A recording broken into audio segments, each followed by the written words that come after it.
Que tengan buen día, yo soy Carla Orduño, voy a dar inicio al seminario de dermatosis. Primera lesión tenemos las dermatitis. Las dermatitis son inflamaciones de las capas superficiales de la piel ocasionadas por la exposición a sustancias irritantes o por causas atópicas.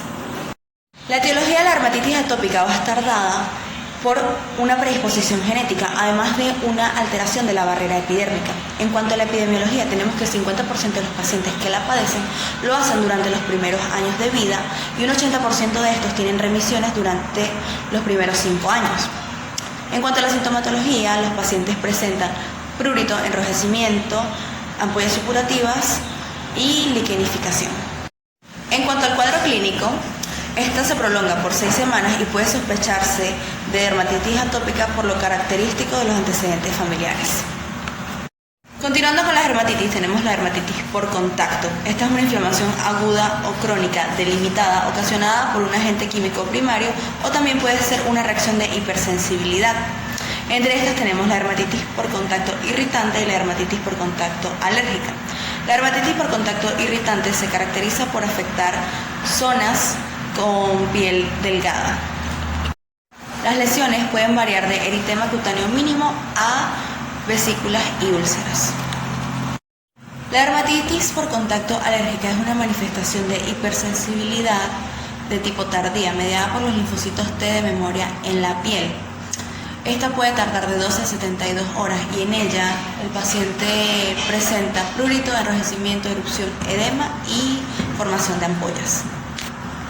La dermatitis por contacto fotoalérgica fototóxica es provocada por la exposición a la luz luego de la aplicación tópica de determinadas sustancias químicas o también puede ser una respuesta exagerada al sol.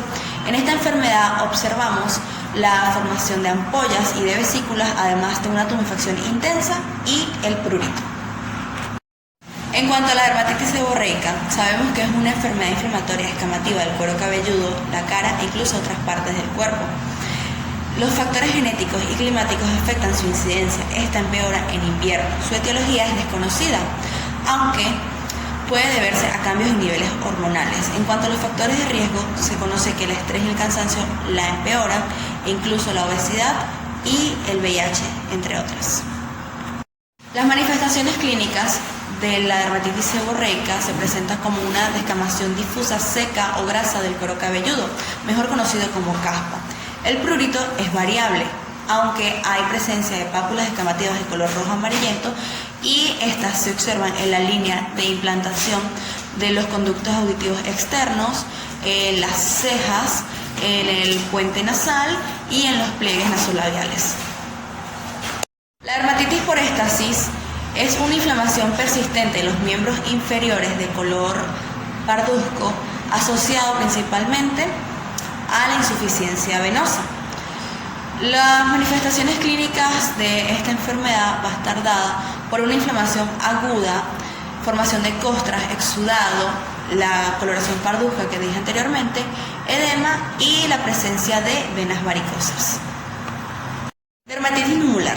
Es una dermatitis crónica caracterizada por lesiones inflamatorias en forma de moneda. Estas son a menudo vesiculosas, descamativas y pruriginosas. En cuanto a su clínica, tenemos que hay prurito, enrojecimiento, costras, escamas, acné. El acné es una erupción cutánea inflamatoria caracterizada por comedones, pápulas, pústulas, nódulos inflamados y quistes superficiales llenos de pus. Su etiología es desconocida, aunque la interacción entre hormonas, queratinización, sebo y bacterias determina de alguna manera la evolución y la gravedad de la enfermedad. La patogenia del acné se da de la siguiente manera: aumento de la secreción sebácea, hiperkeratosis ductal con obstrucción del folículo pilosebáceo, colonización bacteriana por el Propionibacterium acnes e inflamación secundaria. La lesión inicial, es decir, el microcomedón, es el resultado de la obstrucción de los folículos sebáceos por un exceso de sebo, junto con células epiteliales descamadas de la pared folicular, es decir, la hiperkeratosis ductal. Estos dos factores causan lesiones no inflamatorias, es decir, los comedones abiertos y cerrados.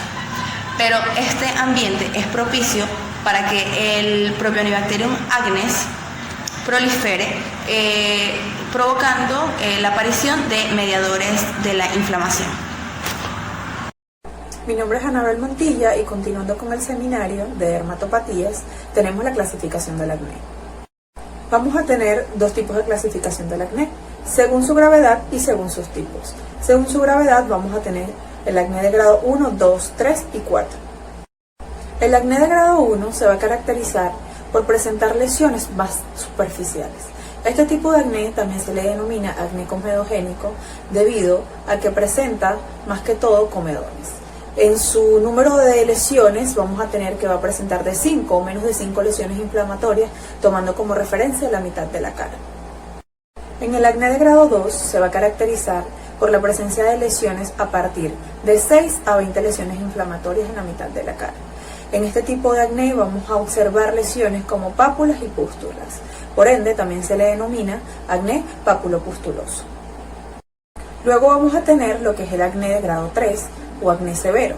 Este tipo de acné ya vamos a encontrar un número de lesiones un poco más avanzadas, en el sentido de que vamos a observar lesiones a partir de 21 a 50 lesiones inflamatorias, en donde vamos a poder observar no solo la presencia de pápulas y pústulas, sino que también podemos observar abscesos y quistes. Aquí se van a ver comprometidos no solamente la cara, sino que también el cuello y la parte superior de la espalda, así como también el tronco.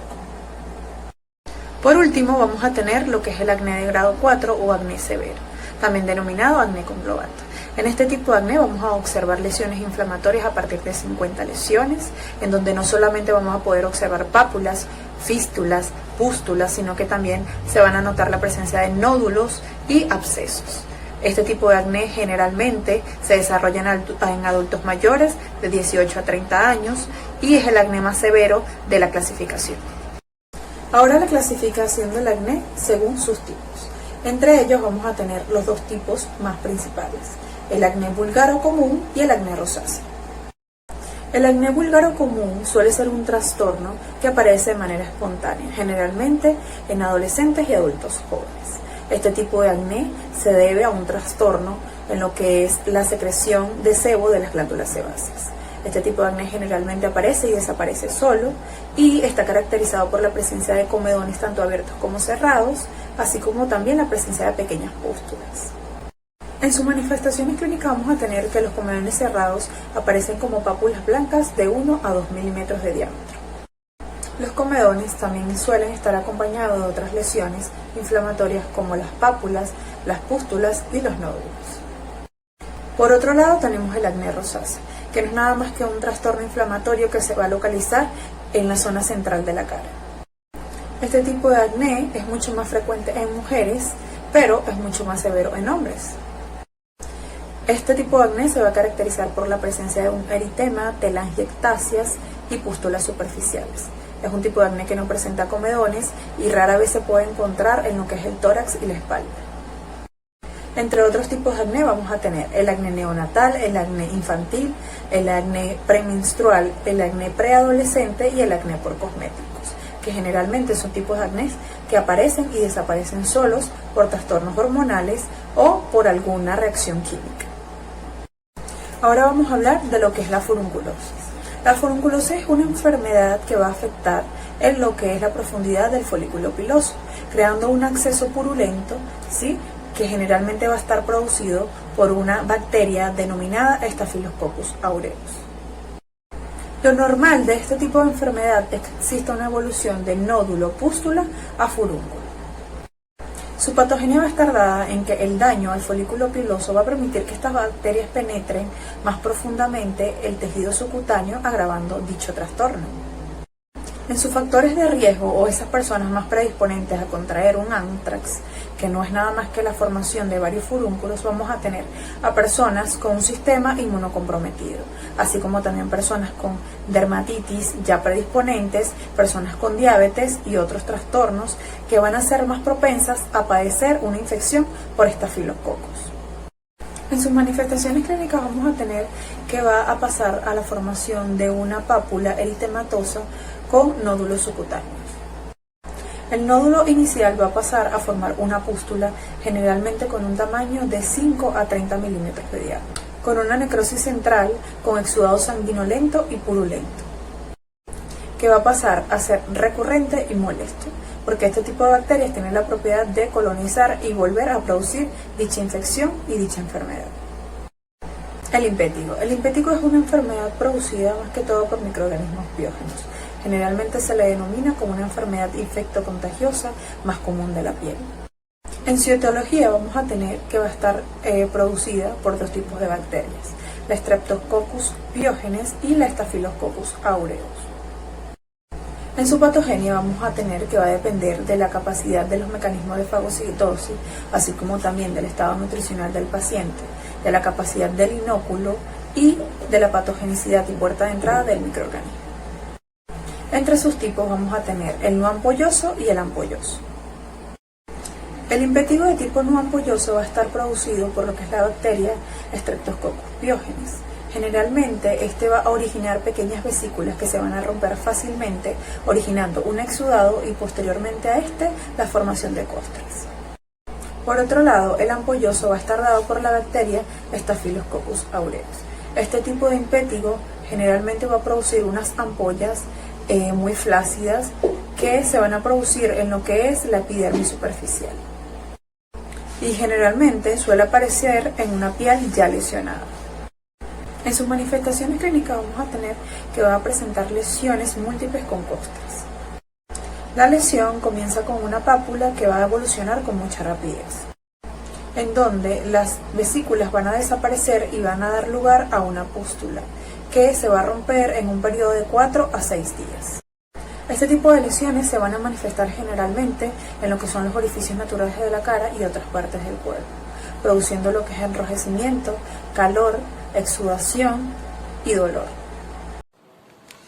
Mi nombre es Miriam Jiménez y continuando con el seminario de dermatopatías, podemos decir que la psoriasis es una enfermedad crónica de la piel determinada genéticamente y que se caracteriza por sucesivos brotes eritematoidescamativos en diferentes partes de la piel. En cuanto a la etiología, se va a deber a factores genéticos, factores inmunológicos y factores medioambientales a los cuales se puede exponer el paciente. La fisiopatogenia se da por la interacción de tres procesos. Tenemos el aumento de la velocidad en el crecimiento epidérmico, tenemos la proliferación venular postcapilar en lo que son las papilas dérmicas y tenemos la reacción inmune mediada por lo que son los linfocitos T. La consecuencia de este fenómeno es la exudación cíclica capilar que caracteriza microscópicamente este tipo de enfermedad. En cuanto a los factores que influyen y hacen que se agudice la enfermedad en el paciente, tenemos lo que son las infecciones, el estrés o la tensión, cambios en el clima que pueden resecar la piel y ciertos medicamentos. Clasificación de la psoriasis. La psoriasis vulgar se diferencia en dos tipos. Tenemos tipo 1 que aparece entre los 10 y los 25 años y esta suele ser más grave. Y tipo 2 que suele aparecer entre los 35 y los 60 años y esta suele ser mucho más leve. También posee diferentes formas clínicas como lo es la forma eritematosa, eritematoescamosa, en escayola, en gutata o en gota o el fenómeno de Koebner. La psoriasis pustulosa se caracteriza por ser repentina y severa, que es aguda, a largo plazo, que es crónica, e intermedia, que suele ser subaguda. La eritrodermia psoriásica es una forma generalizada de la enfermedad y afecta al 1% de los pacientes con psoriasis. Se caracteriza por descamación y eritema difuso y forman placas eritematoescamosas en diferentes partes de la piel. Suele cursar con fiebre, escalofríos y malestar general. La psoriasis palmoplantar presenta lo que son placas secas, enrojecidas y con fisuración, es decir, va a afectar lo que son las palmas de las manos y las plantas de los pies. La psoriasis invertida se caracteriza por ser lesiones secas, rojas e inflamadas, sin escamas, y se debe por irritación al roce y la sudoración. La psoriasis unguial afecta lo que son las uñas de los pies y de las manos, y la psoriasis de las mucosas afectan lo que son las mucosas bucales y las mucosas genitales.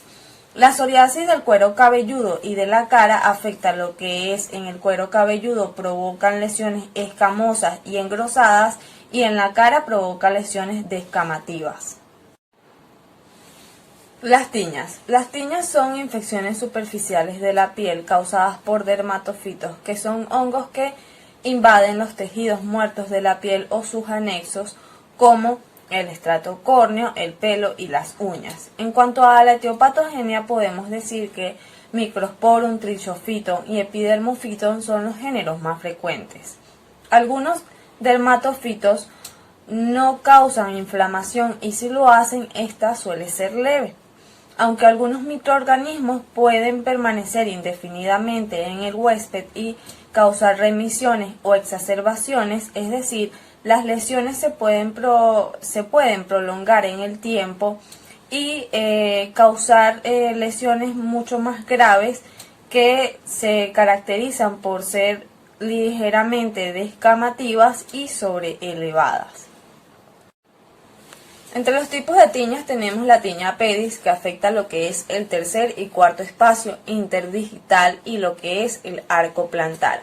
Presenta lesiones maceradas y descamativas. Estas pueden ser vesiculosas, gruesas y deformes, y puede haber un engrosamiento de lo que es la planta de los pies. En cuanto a la tiña de las uñas, esta es una forma de onicomicosis y las uñas pueden estar endurecidas, quebradizas e irregulares. La afección puede causar un olor o dolor desagradable.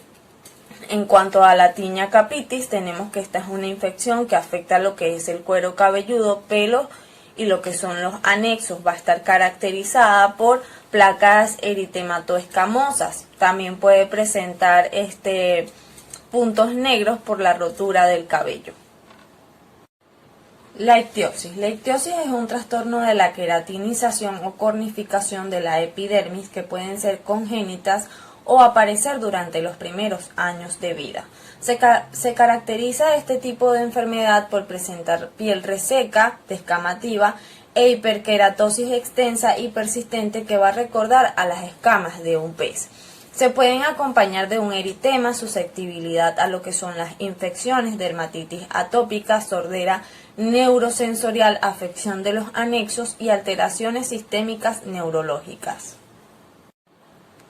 En cuanto a la epidemiología, representan el 0,11% de la consulta dermatológica y constituyen un 50% de la genodermatosis. Son más frecuentes en los varones con una proporción de 9:1. En cuanto a la etiopatogenia, decimos que la herencia puede ser dominante, recesiva o ligada a X. Casi siempre se desconoce la causa de este tipo de trastorno, pero en la mayoría hay una alteración en el metabolismo de los lípidos. En cuanto a la clasificación, en la primera conferencia de consenso sobre la ictiosis, realizada en el año 2009, se propuso que la nosología se base en la clínica y distingue las ictiosis en sindrómicas y no sindrómicas, y la expresión fenotípica cuando afecta la piel u otros órganos o exclusivamente la piel. En cuanto a la clasificación de los trastornos de la queratinización como tal, tenemos las ictiosis verdaderas, que son las que más se frecuentan en la clínica, y tenemos la ictiosis autosómica dominante, que es la vulgar, tenemos la ictiosis recesiva ligada a X y la ictiosis autosómica recesiva, que a su vez presenta eritrodermia ictiosiforme y la ictiosis laminar. La ictiosis autosómica dominante o ictiosis vulgar, esta es congénita o empieza durante los primeros meses de vida, causa dermatosis generalizada con escamas finas y adherentes que van a respetar los pliegues de flexión. En la biopsia se van a observar lo que es hiperkeratosis granulosa sin cambios o disminuida y menos mitosis que lo normal. En cuanto al cuadro clínico de este tipo de ictiosis, tenemos que se va a iniciar después de los primeros 3 meses de vida con piel reseca y descamación, va a ser difusa y simétrica, va a respetar lo que es el área de la cara y grandes pliegues de flexión, como los axilares, antecubitales, inguinocrurales y popliteos. Esta puede ser generalizada y predominar en las áreas de extensión de los brazos y las piernas, la espalda y las regiones dorsolumbar y sacra. Las escamas son abundantes, pequeñas, finas, adherentes, translúcidas, poligonales o cuadrangulares, de color blanco nacarado a castaño y de superficie brillante o áspera. Las secreciones sudoral y sebácea van a estar disminuidas. La afección es asintomática o puede causar prurito, sobre todo en invierno, con mejoría en épocas calurosas. Los enfermos toleran mal los solventes y están propensos a infecciones. En las palmas de las manos y en las plantas de los pies, los pliegues están bien demarcados y se van a observar lo que es hiperkeratosis y fisuras. La ictiosis ligada a X. Esta puede ser indistinguible de la ictiosis vulgar desde los puntos de vista clínicos e histológicos, ya que presenta deficiencia de la sulfatasa esteroidea, conocida también como aritsulfatasa C, en fibroblastos, queratinocitos o leucocitos, así como también en otras células. Es menos frecuente que la vulgar y constituye un 23% de las ictiosis. La transmiten las mujeres y la padecen los hombres. Puede aparecer por una mutación genética individual de novo. En cuanto al cuadro clínico, si es congénita, origina lo que es el trastorno bebé colodión del 5 al 17%. Las manifestaciones comienzan a los 3 meses de edad en un 84 a un 90% de los pacientes y rara vez luego del primer año. Es generalizada ya que va a respetar lo que es el área de la cara, las palmas de las manos, las plantas de los pies y pliegues de flexión. Existe afección difusa del tronco, pero en adultos se va a intensificar en lo que es el abdomen, piernas, dorso de los pies y de los huecos popliteos. Va a ser muy intensa en los codos y en las rodillas. Las escamas son grandes y gruesas, de aproximadamente 4 milímetros de diámetro, muy adherentes, de color castaño o gris. En el 80% de los pacientes se presentan grandes escamas en lo que es la piel cabelluda, que pueden dejar áreas alopécicas. El pelo es reseco y va a estar quebradizo. En el 33% de los pacientes va a afectar lo que es la frente, las partes laterales de la cara y los pliegues de flexión. Va a persistir de por vida sin tendencia a mejorar con la edad. Otro tipo de ictiosis es la ictiosis autosómica recesiva, que es una genodermatosis rara de origen autosómico recesivo que se va a manifestar en el momento del nacimiento por eritrodermia ictiosiforme y luego pasa a ictiosis laminar por grandes escamas laminares que no respetan los pliegues de flexión y que va a durar toda la vida. Va a ser la más rara y se presenta en ambos sexos. En el cuadro clínico tenemos que si el trastorno se manifiesta como feto arlequín, el niño muere poco después de nacer. En el 80 al 90% de los casos hay bebé colodión que puede evolucionar hacia una eritrodermia generalizada, conocida como eritrodermia ictiosiforme congénita, la cual no va a respetar lo que son los pliegues de flexión y se acompaña de lo que es una descamación difusa de intensidad y distribución variable. En otros va a sobrevenir lo que es la ictiosis laminar, que se va a caracterizar por escamas grandes de tipo laminar, sueltas o despegadas en su periferia o adheridas en el centro, de color blanco amarillento o color castaño. En casos graves puede haber engrosamiento y la rigidez de la piel producen ectropión, puede haber eclavio, alopecia cicatrizal, distrofia unguial e hipohidrosis. Se va a presentar lo que es queratodermia palmoplantar, la cara suele ser eritematosa y brillante y los pabellones auriculares tienen un aspecto momificado. Con la edad desaparece el eritema y queda descamación y un engrosamiento de la piel que presenta un aspecto verrugoso en lo que es el cuello, la cicatriz umbilical y las areolas, que puede haber mejorías transitorias.